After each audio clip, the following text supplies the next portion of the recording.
The fastest 12 today will fight for the pole tomorrow. The slowest 4 will fight again tomorrow for the chance to make the field of 33. This is the order in which they will run. A great run over the 3 laps so far for O'Ward. It looks awfully good. We saw some tire bleed off with Ericsson's run. The question is, can Pato O'Ward be the first one to go faster yet on lap 4? So Ericsson's target time, a 2:32.132. Pato O'Ward with the 4th lap over the line. It's a 2:32.7. The consistency has paid out for Pato O'Ward. 2:32.820 goes to the top. Great run. Schwartzman hanging on, one more corner to go, but a brilliant first qualifying attempt at Indy. What a debut for Robert Schwartzman, through 4, down and over the line. The rookie goes to second, a 2:32.584. And that opening lap speed was something, guys, but what about that? A little slide. Scott Dixon is Mr. Consistency. This is a beautiful run from the 6-time champion. And I believe he made a tiny weight jacker adjustment with his right hand there to help him through the final 2 corners of this run. I think this will be the best read on whether or not the hybrid kind of kicks the lap time up across the line here on lap 4.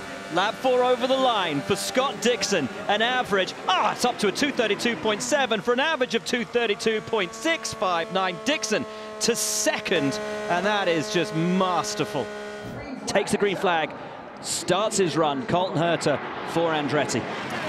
And for you regular IndyCar fans, oh, spin it in the wall. That's huge for Colton Herta. Upside down and dragging down the track. That's a big impact.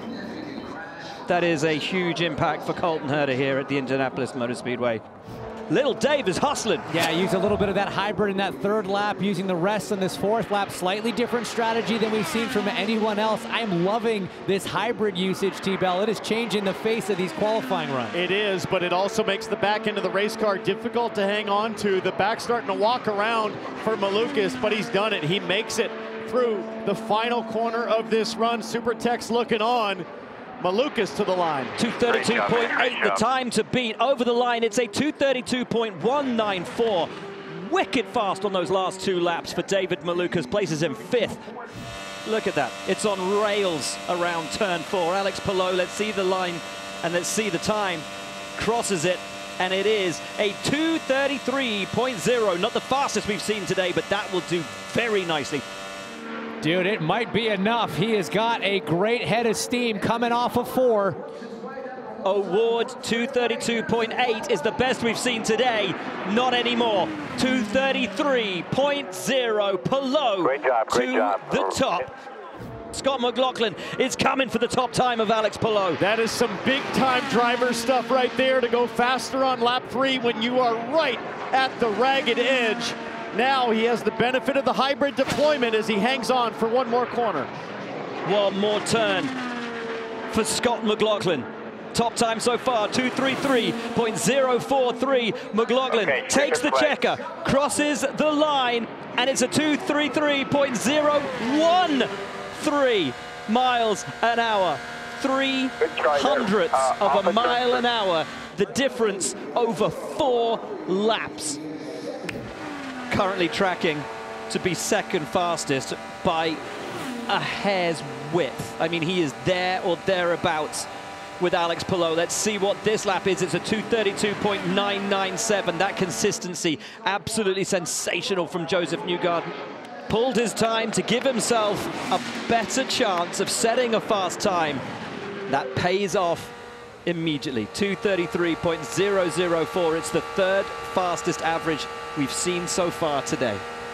His average is right with Alexander Rossi's, who sits in P13, but Kyle Larson deploying the hybrid on this final lap. That might give him the boost to bump up lap 4 and put him into the top 12. Needs a 2:31.641 to break up into the top 12. Kyle Larson for McLaren, attempting the double over the line. It is a 2:31.326, narrowly outside. That is 16th for Larson. It does at least get him out of the danger zone.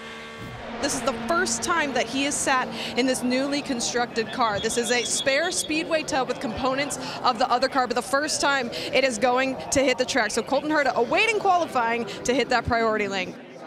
He has not lifted once. I didn't want to jinx it. One corner left to go for Colton Herta. Through turn 4 for what would be one of the most impressive runs we have seen today. Colton Herta from disaster. Does he make it to the field? Across the line, and it's 29th. That'll do it. Last place Graham Rahal wants to be is fighting to get into the Indy 500. He's had to do it for the last 2 years. He's been bumped in his most recent memories. But that one tiny moment in turn 1 where Marco Andretti had to check up to save potentially his race car might have been too much. Has he done enough? Is he in the show? Marco Andretti, it's a 229.859. It is not enough. Comes to the white flag now. Is this a big enough lap for Rinus VeeKay to hold out some shred of hope that he won't be fighting in the last chance shootout tomorrow? No, it's slow. 229.1 his lap time so far. I don't think that's going to be enough. No. Called off. Lap called off for Rinus VeeKay, and Andretti is going to go again. 229.5. It's consistent from Armstrong, but he needs more. Not a lot. Not a lot. 0.3 of a mile an hour is all he needs on the average to take him through. He needs to find more pace. Will it come from the hybrid? He lifted in turn 2, and James, this to me looks like his race team has dialed in a little bit more downforce and wants his driver, their driver, to go to bed night. They're boxing. They're aborting the run. In 40 seconds, the ceremonial pistol will be fired and qualifying will be concluded. Any cars on track can finish their run, but Marco will not get out. It's all now Connor Daly. One lap to go.